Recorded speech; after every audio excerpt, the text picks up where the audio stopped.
Bharat perceives the distinction between being non-West and anti-West. It is not our interest that in trading places we end up with a more adverse situation.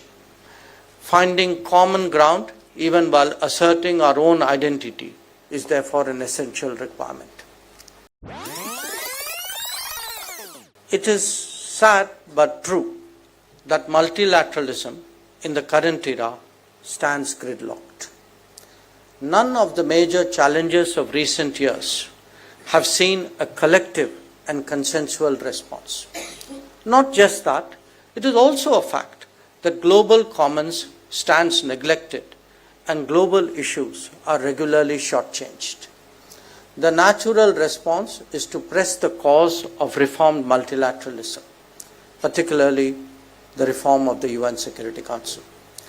This is a subject of intricate and involved diplomacy, but at the same time must also be highlighted in public forums. The pressure for change is manifest and yet requires enormous effort to be brought to a tangible conclusion. In the meanwhile, our interests are best served by working with the like-minded and the convergent. In this decade alone, we have joined almost 40 different plurilateral groupings in different domains. For the foreseeable future, that apparently is the way forward. Eighth, even as the world changes, we must be cognizant of the reality that the old order coexists with the emerging trends. Managing a long twilight will be a very complex responsibility. And yet, it must be one undertaken with the requisite understanding and the dexterity.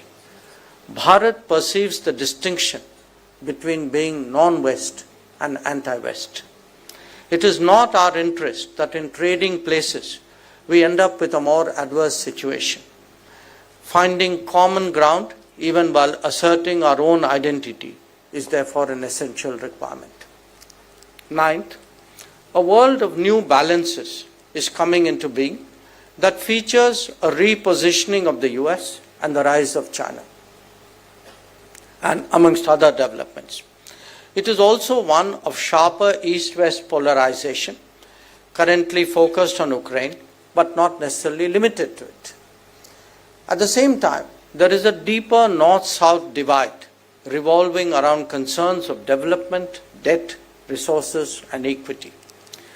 We faced the entirety of these complications during our presidency of the G20. In response, we were not only able to achieve consensus, but also produced impactful outcomes on key issues. In doing so against such daunting odds, we were able to demonstrate that the quest to be a Vishwamitra has actually struck a chord with the international community.